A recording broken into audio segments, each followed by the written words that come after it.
Should Democrats accept this into the Big Tent? Wait, this is the guy? This was his security guy? This was his like former security guy that leaked it to the fucking right-wing newspaper? Oh my God. That's unbelievable, dude. That is crazy. Here, Representative Josh Gottheimer. He's quote retweeting Representative Josh Gottheimer, BJJ Brown Belt, pro-liberalism, anti-DSA, Democrat field organizer, rugged individual. Check his following. Joe Walsh, Gottheimer, Saliza, Doney. That's fine. Searchlight Institute. Oh my God. This is like a fairly sophisticated operation, dude. Gabby Deutsch, Elizabeth Warren. Click the search bar and type in Hasan. Tons of tweets on this. What the hell? This is the U.S. Marine Corps combat veteran who was Abdul El-Sayed's personal security. He's the one who leaked the comms team conversation to Washington Free Beacon, right? He's the one who did that. That's unbelievable that he was just like a fucking crazy hater and a crazy like Stu Smith. No, but this is, I don't know why this came up. Come on, bro. Honestly, yes, he should. In fact, the next time Hasan glazed a terrorist organization, attacks veterans, promotes the CCP or whatever insane take, Abdul should be standing right next to him. Believe them when they tell you who they are. Guillotines, blood in the streets. Leftists like Hasan are constantly hoping for political violence. I think Hasan is on this one. He has been trying to back out, though. If true, can we acknowledge how sneaky it is to invite speakers without mentioning Hasan? The main guest is also going to be there to camping. The camping knows how bad this idea was, as it was discussed many times. The only veteran on both your campaigns has some questions. Before I resigned, I had to ask another staff member if the poor treatment was due to my work as a global war on terror veteran. You can't be pals with Hasan, who recently told the vet to enjoy his PTSD and claim to care about this. Wait, what the fuck? What the fuck? This guy is crazy. This is a crazy fucking guy to have as your like head of security. This got to be paid, right? Like, I don't think this is a op where, you know, I don't think this is an op situation where it's like, this has to be like a guy who specifically wanted to get in on this campaign so he could potentially fuck it up, right? Like to do exactly what he's doing, right? The head of security. So Dr. Abdul El-Sayed's like comms team conversation after like how they were going to respond to like the Iran war. It didn't leak necessarily. Like someone literally gained access to the convo and delivered it to the Washington Free Beacon, which is like a right-wing outlet. The leak itself was totally inconsequential, and it actually made him look good. It didn't make him look bad at all. But it's incredible that like the guy who was responsible for it, he gave an interview to some fucking dude as well. And now they're doing like another coordinated attack on him. Abdul El-Sayed, security chief, resigns, says Canada's unfit for Senate. Anti-Semitism is now hidden behind calculated rhetoric. By the way, Michael from PA is talking out of his ass. This dude resigned in January because he's rabidly pro-Israel. We have no idea if he's the one who leaked anything. The call got leaked, happened after he left. Don't believe everything you read online. We still don't know. Michael from Pennsylvania doesn't know everything, but he might be right on this, is all I'm going to say. Just cool your fucking jets before, you know, you lean into the Mike is wrong shit. Hasan Piker now giving comment when the campaign doesn't. So glad I resigned from this clown show. Like, this guy fucking is obsessed. He's like a Israel obsessed guy, I think. I don't know about him being a Destiny fan or whatever, but he is very clearly like obsessed with Israel. And it actually does raise some concern that you got. I mean, this looks like an infiltrator at this point, right? It's very interesting. Just saying this loser resigned months before that. It's possible someone else leaked it. Well, sometimes people who were previously privy to campaign comms, especially when they're like, you know, in as intimate of a position as like security, might have access even after they resign. I know that security staffer is fucking insane, and I have no idea how he's on his staff. I always thought he was a risk and potentially an infiltrator. Yeah, he gives the vibes of a guy who thinks he'll get recruited by the CIA or Mossad if he acts himself important enough. I mean, he might have been. He's replying to D's Twitter talking about past Vosh debates. He's 100% a fan. Yeah, that's crazy. That's pretty fucking crazy.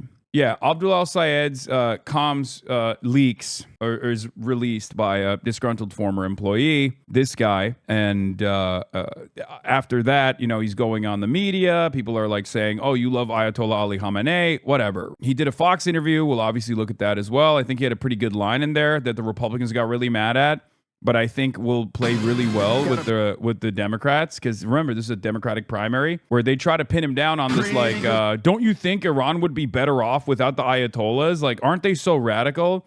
And he has a bar, and he just like Uno reverses it so well. And let's take a look. Battle shaping up in Michigan. A Michigan Democratic Senate candidate taking heat over some leaked audio.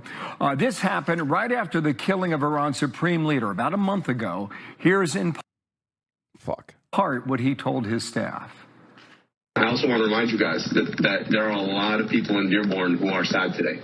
So, like, I just don't want to comment on Khamenei at all. Like, I don't think it's worth even touching that. Okay, that candidate is Abdul El-Sayed. He wants to be a senator from Michigan, and he's my guest now. And, sir, good morning to you. Thanks for coming on here. Want to give you a chance to hear you out. You know what Iran has done for almost 50 years. Why did the comment come off that way with your staff, sir?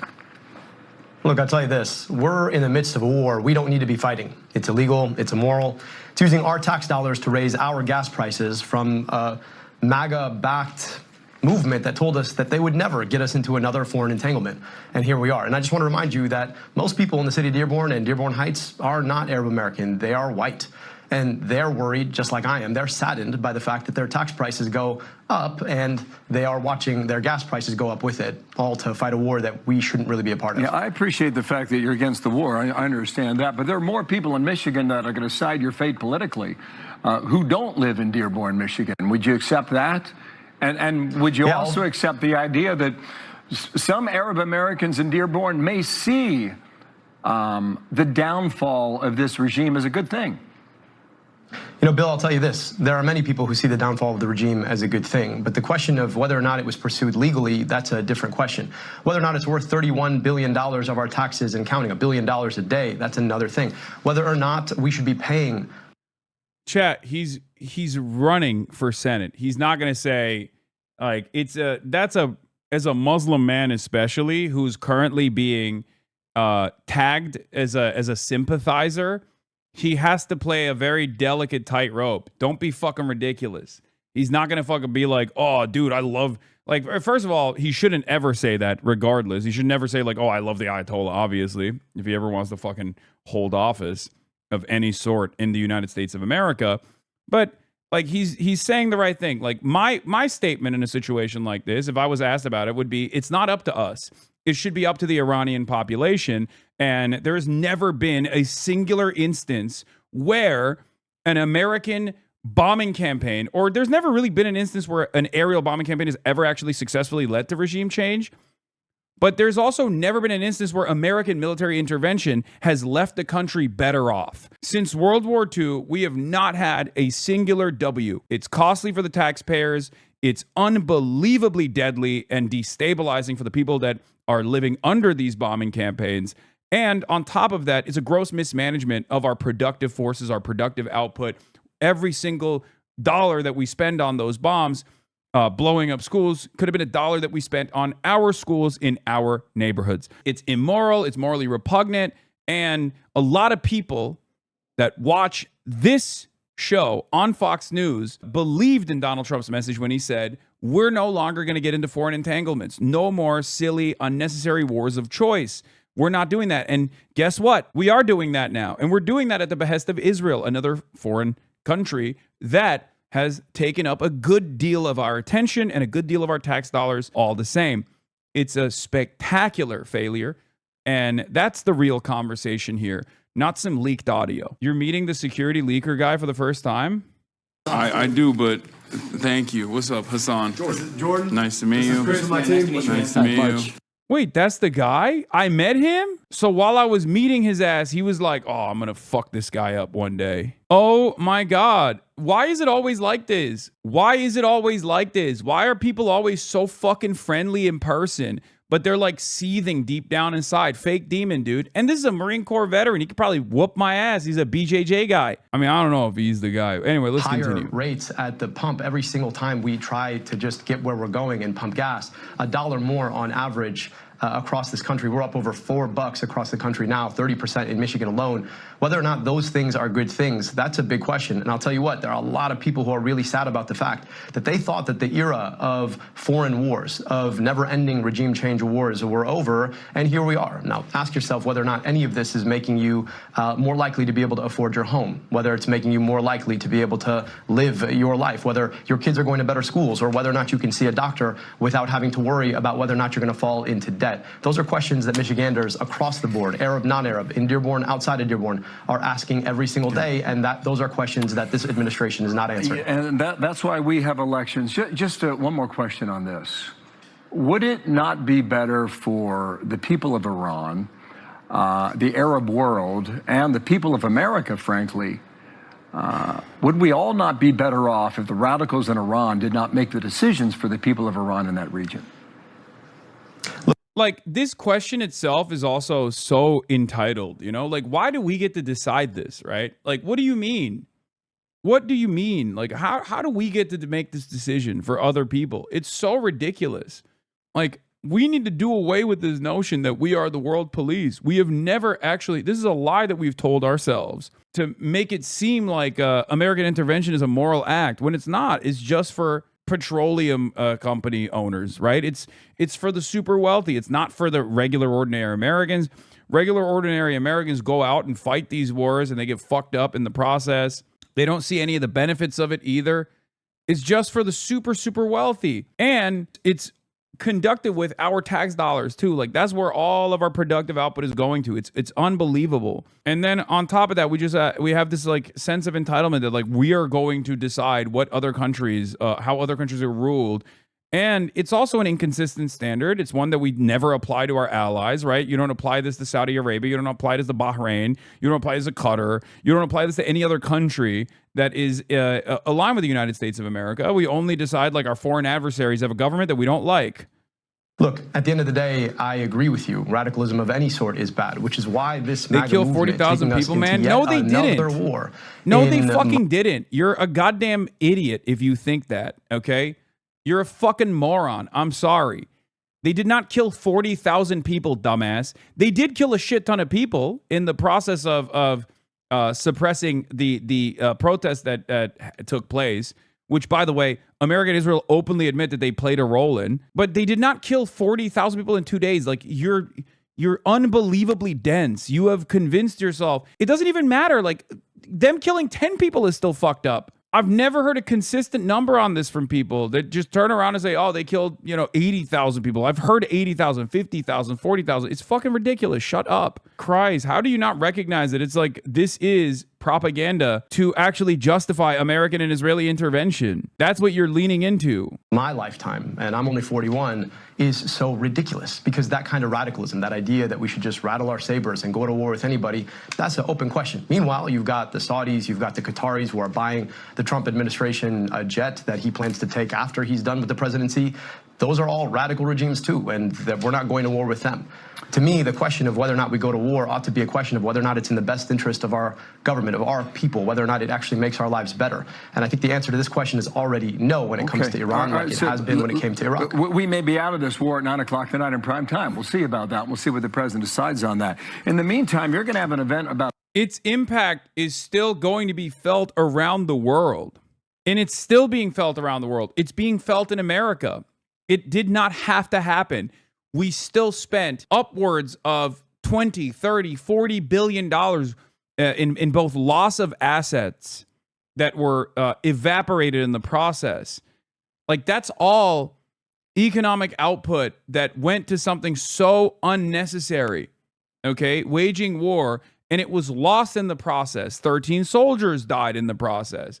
Hundreds more are casualties. We don't know how severe those the woundings actually are. We don't know how severe their wounds actually look like. We killed 160 little girls in a school. We killed 20 school children playing volleyball That was on the first day. And in the process, we collapsed the global energy market. And you're over here being like, well, I guess we can pull out tonight. What do you mean? We're just not going to hold the administration accountable for these unjustifiable actions because they felt like it? Like, what the fuck are you talking about? Ridiculous, right? Totally, totally ridiculous. About a week with a man by the name of Hasan Piker, and this is what the New York Times says. Abdul El-Sayed, Detroit Free Press, and then the Times, to campaign with controversial streamer Hasan Piker rally sparked backlash in Michigan's Democratic Senate primary. I assume that meeting is going to take place. And if it was on the 7th of April, I do believe, this is what he said about the attacks on October 7th going back. In part, he said the following. It doesn't even matter. None of this justifies that Palestinians have a right to dignity, a right to emancipation, a right to live free lives, free from this occupation. Doesn't matter. Doesn't matter if rapes happen on October 7th. Like, that doesn't change the dynamic for me even this much. I don't know why you're doing this event, but I know you're going to explain it to me, just so our audience knows if they're not aware. At one point, he said about 9/11, America deserved it.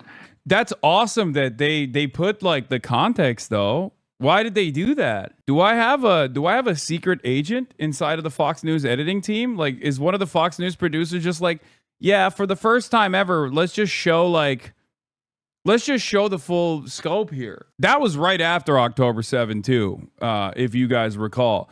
I've been consistent on my principled stance on this. The violence on October 7 does not justify the violence that came after October 7. Nothing justifies a genocide. It's that simple. And that is a position that the overwhelming majority of Americans also believe in. So the idea that this is like a far out take or whatever and not the fucking moral majority is ridiculous. He later walked that back and said it was an inappropriate comment. No, I said that I didn't use the best language when talking about this, but it's a concept called blowback, which, by the way, we're going to be talking about in a little bit because I have some unlikely allies in this moment of vindication. The godfather of the neocon movement in the United States of America has openly come out as of yesterday, amidst everybody fucking constantly complaining, constantly chirping back and forth about like, oh, he said this about 9/11, like trying to manufacture outrage for, ridiculous reasons. And talk about my 9/11 comment and how unacceptable it is. It turns out there are unlikely allies all around us in places that we never could have foreseen. That's right. I'm, of course, referencing the godfather of the neocon movement, Robert Kagan. I said this earlier. The same week the Jewish Insider and right-wing Democrats are trying to manufacture outrage around my 2019 quote on 9/11, the king neocon himself vindicates the exact concept I was talking about, blowback.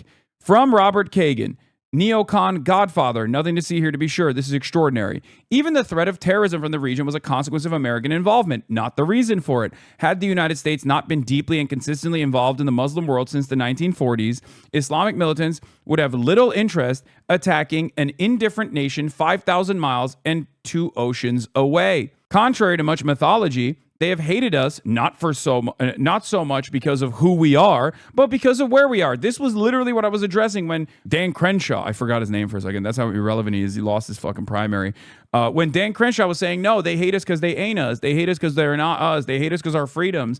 I was saying, no, this attitude is idiotic. It's wrong. We brought it upon ourselves with our interventions in the region consistently. In Iran's case, the United States was deeply involved in its politics from the 1950s until the 1979 revolution, including as the main supporter of the brutal regime of Shah Mohammad Reza Pahlavi. The surest way of avoiding Islamist terrorist attacks would have been to get out. This is a real, ball knower moment. Literally the founder of the people who did this. Yeah, the New American Century, Project for a New American Century movement, Bill Kristol and Robert Kagan. Bill Kristol is now woke on this shit too. Both of the godfathers of the American neocon movement. Bill Kristol now owns the Bulwark, okay?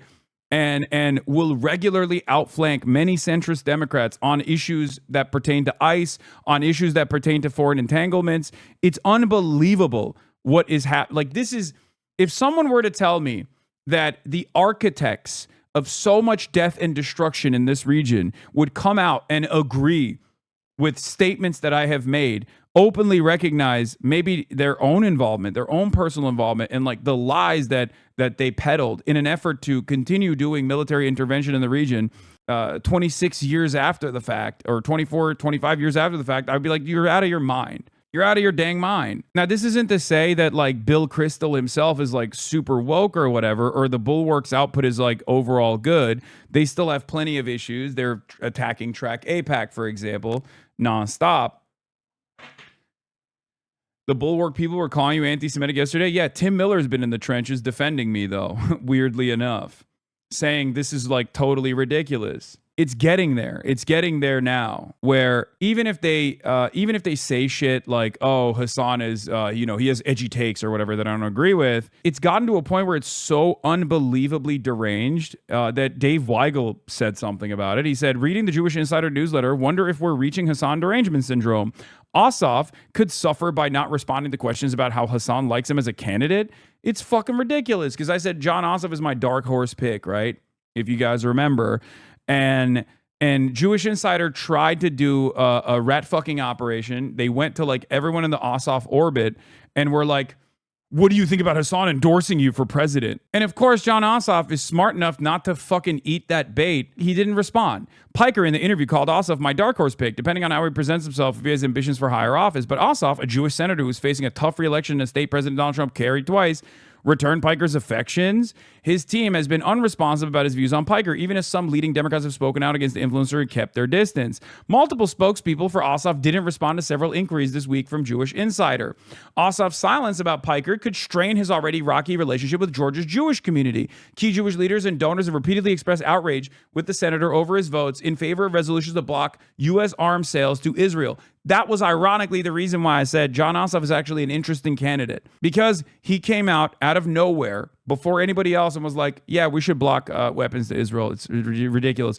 And then the Georgia Jewish community, not the actual Georgian Jews, not like the Jews in Georgia, but the Georgia Jewish community and all of the, the advocacy groups and whatnot got together and once again did the same thing that they always do, which is like to present Jews as a monolithic force that's primarily invested in fucking Israel. And it's so goddamn annoying that they keep doing this over and over again because it foments anti-Semitism. It's unbelievably anti-Semitic. Go poll Jewish people anywhere around the country, and you're going to hear a million different opinions on Israel. Okay, but if you look at all of the Jewish institutions that very clearly are primarily, first and foremost, invested in defending the nation state of Israel and its territorial ambitions, they all universally present American Jews as this like organized monolithic Jewry that is singularly focused on the issue of Israel. It's unbelievably anti-Semitic. It's fucking ridiculous. And people like Jonathan Greenblatt heavily lean into this, and they heavily fucking foment anti-Semitic conspiracies with this wrong and dangerous conflation. And Jewish Insider also leans into it as well. It's so ridiculous. Ossoff's silence about Piker is obviously because he's not entertaining this fucking idiotic game, because he's, smart enough not to. He's like, why the fuck would I present myself, if I have ambitions of higher office, why the fuck would I present myself as like sympathetic to Israel, a lost cause, a dead weight? The fact that you are saying you support a Jewish candidate is important to refute the idea that you have animus.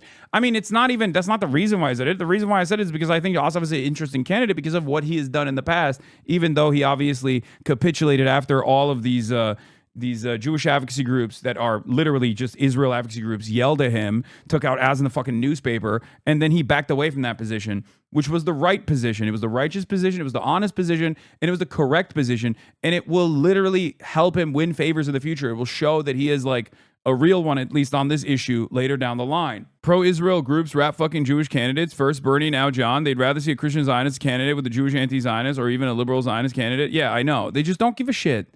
They don't give a shit about Judaism. They don't give a shit about anti-Semitism. They just want to like literally yell at anyone and everyone that has ever been critical of Israel. Josh Krauscher goes after Dave Weigel. I don't know. I think if it's legit for Politico to ask where 2028 Dem press candidate Stand Up Piker is worth asking a Dem senator who Piker praised actually thinks of him. I guess this reminds me of Andrew Gillum trying to make an issue out of racist commentators who like Ron DeSantis and getting nowhere. The getting nowhere may be a result of where the Dems are on someone who's trafficked in anti-Semitic bigotry and claims that America deserved 9/11. If so, that itself is notable, in my honest opinion. We've reported on the rising anti-Semitism on the left and right without fear or favor. We let anyone else figure out what's newsworthy or not. Clearly, there are many Dems that do think this is an issue about it, as we and other MSM outlets have already covered. No, it's not. It's not. It's not going to move the needle in any way, shape, or form. It is absolutely Jewish insider operating at the behest of like a couple big donors or a couple influential figures who have like a vendetta against me. This is pure speculation. I assume I was successful in changing the minds of like some massive donors, you know, nieces or nephews or son or daughter. And now they've lost their fucking minds and they're like literally spam calling people to be like, do something about this. In many instances, that's how this works, by the way. I know that you might think that there's like a real movement or a real momentum, but sometimes that's all it takes. Like one big donor who's like super pro-Israel will turn around and be like, I fucking hate this guy. He made my daughter an anti-Zionist. He made my daughter woke. And now she doesn't fuck with Israel. We have to take him out. It's same with like Greenblatt. That's what it is. Anyway, again, pure speculation, but I suspect that that's where a lot of this animus comes from. Anyway, it's idiotic. No one believes it. No one gives a shit. Let's hear what Abdul had to say. He said that what Hamas did is the lesser of two evils. Why saddle up with that individual? You know, Bill, at the end of the day, I don't go on any show where I agree with everybody. You and I clearly disagree on a number of things, including the war in Iran. To me, it's about speaking to a broader audience. I'm on this show right now because I'm wanting to speak to the broader audience who are getting a bum deal because of this war. And I'm wanting to speak with Hasan's audience too. So just because you invite somebody to campaign with you or you're engaging with them does not mean that you agree with them. Famously, the president had dinner with a known neo-Nazi among many, many others. This is about being able to bring people back into.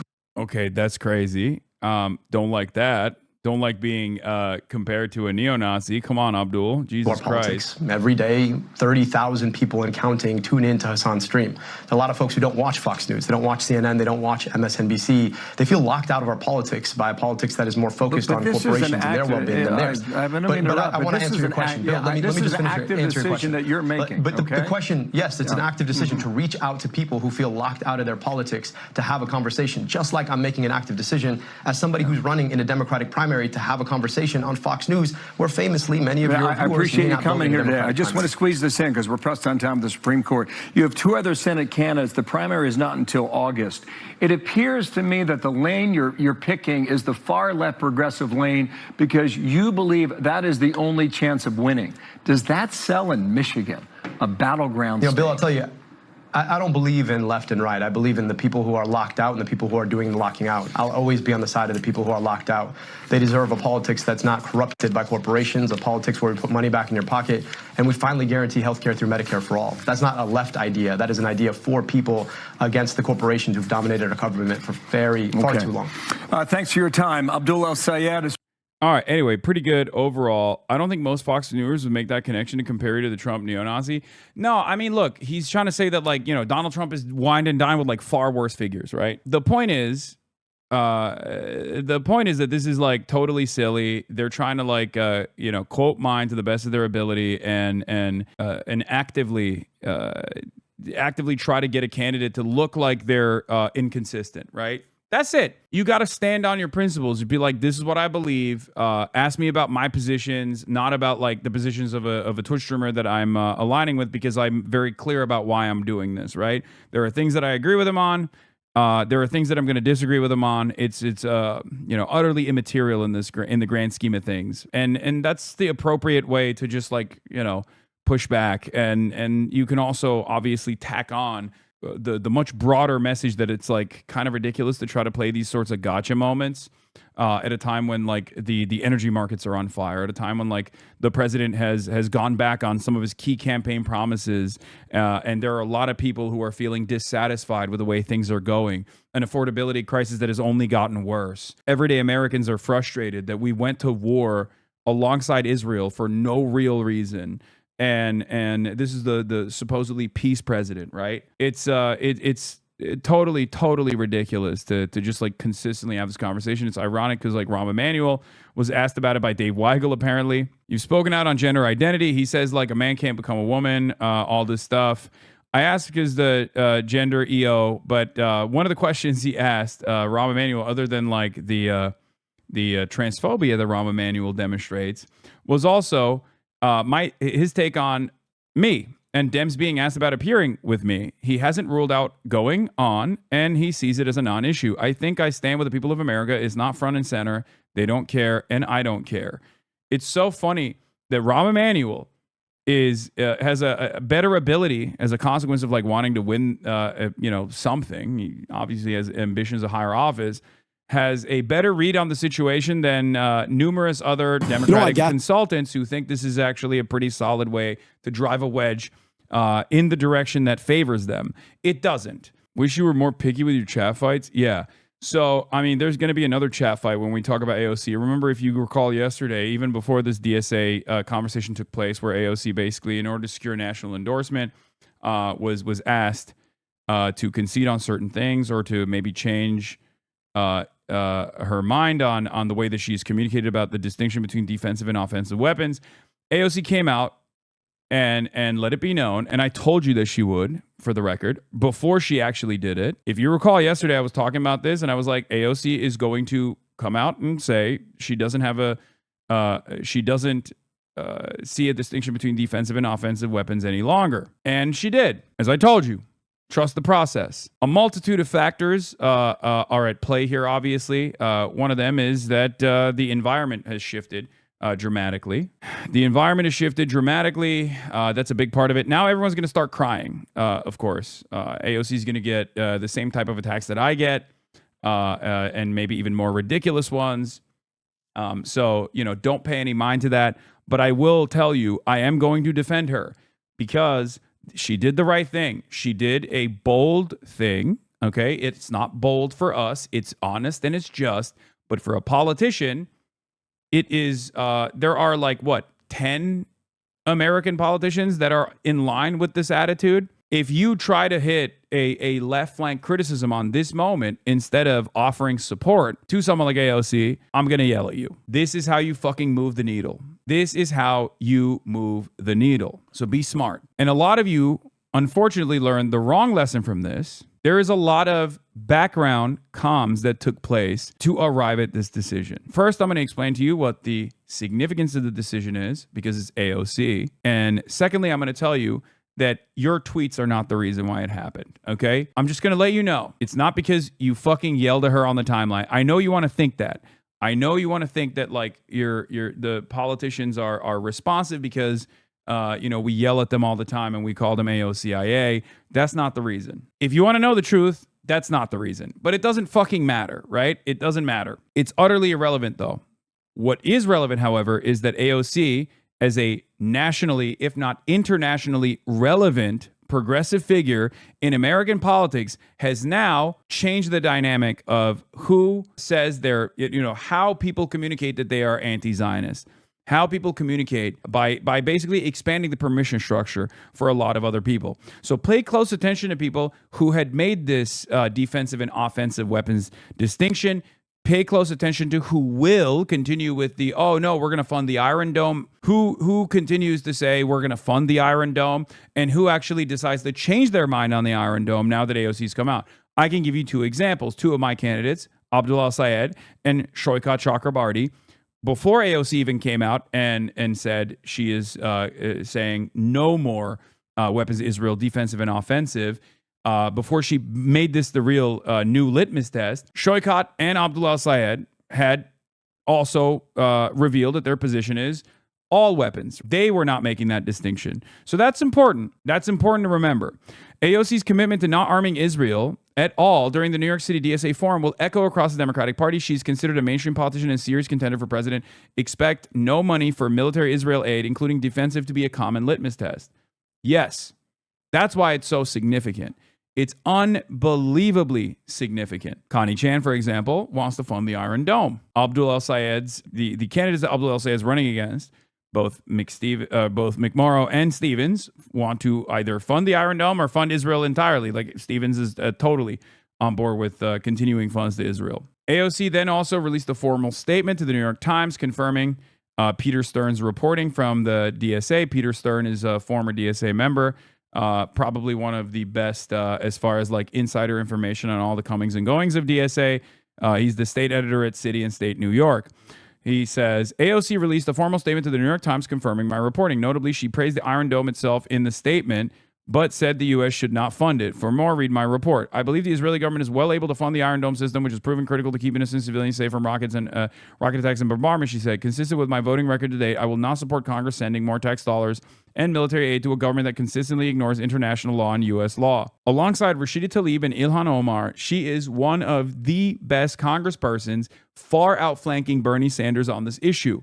That's always been the case. The problem here is the comms. The problem is the comms. This is not, I need you to understand, this is not me like trading access for whatever, okay? I have never led you astray. I tell you very seriously, even with people that I talk to with regular frequency like Zoran, I will tell you when I disagree with him. Even when you guys yell at me, I tell you why I disagree with politicians. Same with AOC. This is not a defense of AOC unconditionally. There are plenty of things to criticize, but this is a very good thing that she did. However, I will always defend the truth. So when you come out and say, didn't she vote for Iron Dome funding? Oh my God. No, she didn't. She has never voted for Iron Dome funding. She has never voted for any weapons funding to Israel. She has never voted for it. She's voted against it. I don't like that we traffic in fake bullshit. I don't like it. I'm going to be as charitable as possible. I understand why this fake bullshit flies around, and it's partially because of how AOC has carried herself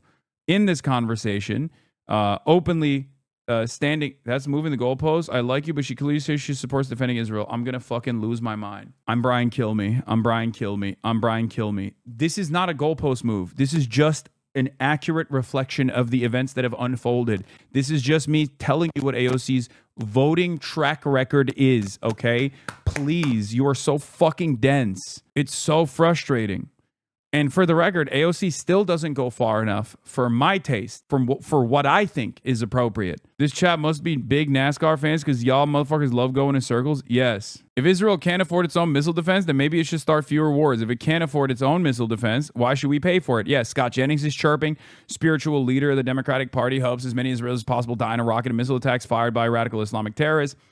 The reason why AOC was, I think, shy about, like, you know, taking a stance where she said, like, fuck the Iron Dome, basically, right? Fuck Iron Dome defense spending. Why are we doing that? It's ridiculous. Is because of this. Because this was going to be the cynical attacks. And AOC doesn't like these sort of attacks. No one does, right? Not everyone could just sit there and eat dick on a daily fucking basis like your boy, especially not politicians. Some of you have gotten far too comfortable with my commentary, and you assume that AOC or Zohar Mamdani is also going to fucking eat it. Not many politicians can do that. Donald Trump can do that, and, you know, that's perhaps one of his only admirable qualities. And I wish we had more leftist politicians who could do that as well, who could just stand there and be principled and say, fuck you, okay? This is ridiculous. No more defense funds to a country that's doing genocide. We don't talk about giving...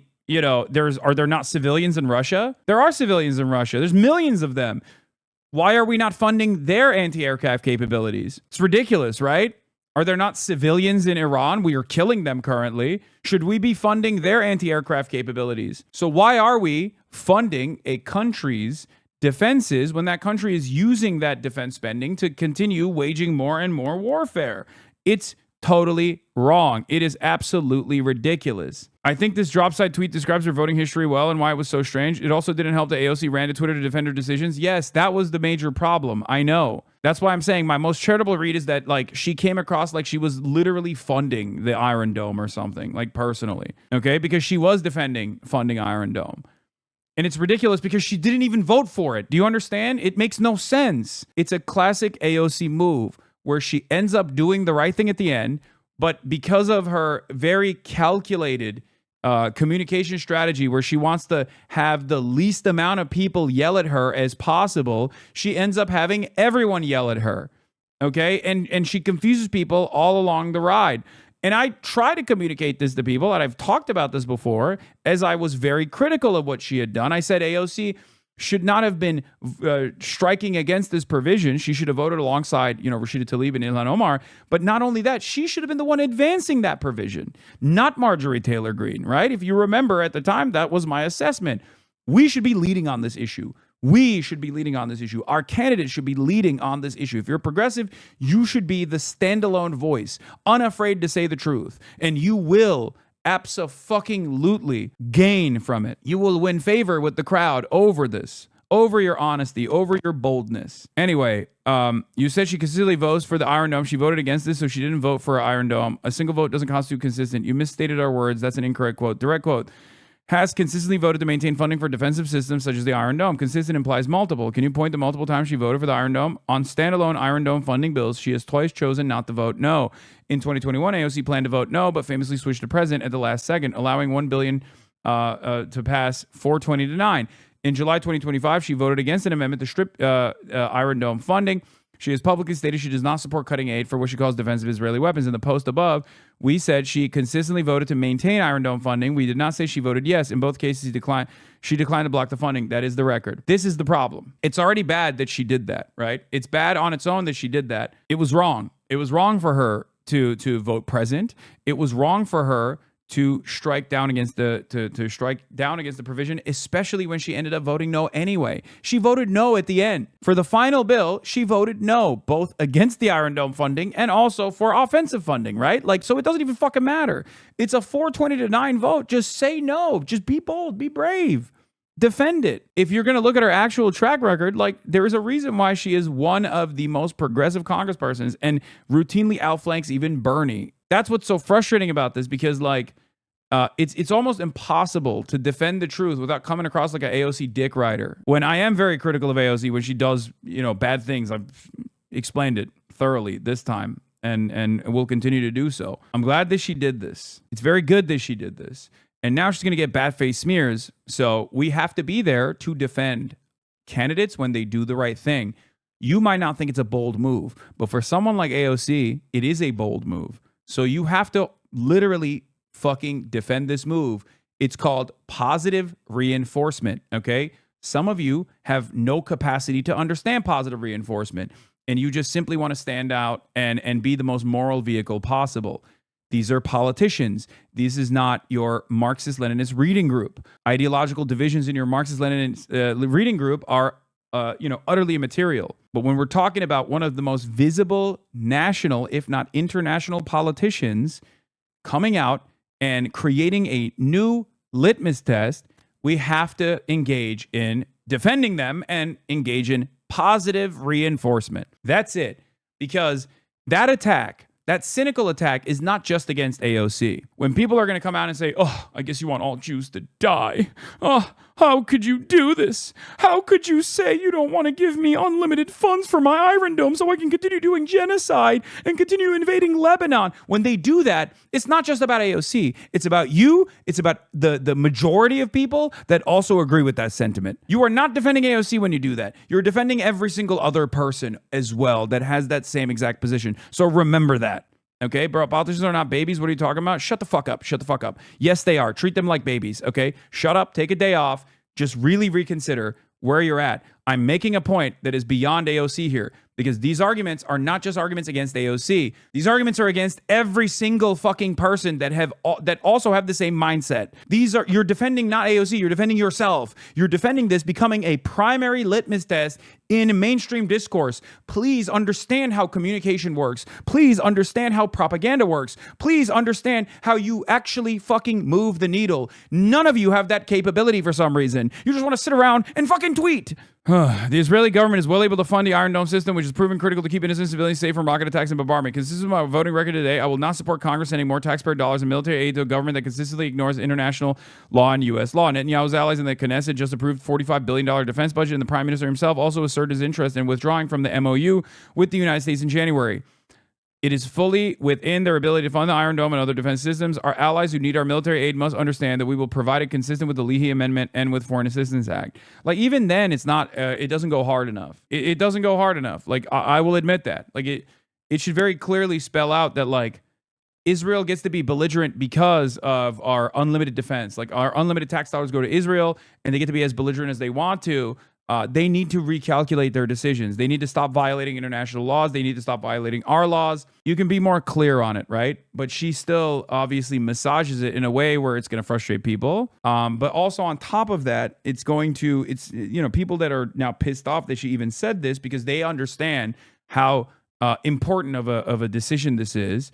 Far more than you do, because the people that are shitting on her, they understand what this means. You don't. The people that are now going to act like she wants every Jewish person to go through the Holocaust over and over again in Israel, they know how devastating this is when you have one of the most popular, nationally relevant politicians coming out and creating a new litmus test for what it means to be critical of Israel. So the Scott Jennings of the world, they recognize the dangers that this presents for the pro-Israel position. Many of you do not. Here's another good comms from Abdul El-Sayed. I'm going to pee real quick. You know why gas is so expensive? Because of Donald Trump's $200 billion war with Iran. Meanwhile, our schools are still crumbling, our roads are full of potholes, and you still can't afford to see a doctor. And instead of actually solving any of these problems, Trump is taking us to war with Iran using our tax dollars, $200 billion already. And now every time you fill up, you're paying for it. Again, life doesn't have to be this hard, but it will be until we hold the powerful accountable. I'm Abdul El-Sayed, running for U.S. Senate to get money out of politics and put it back in your pockets.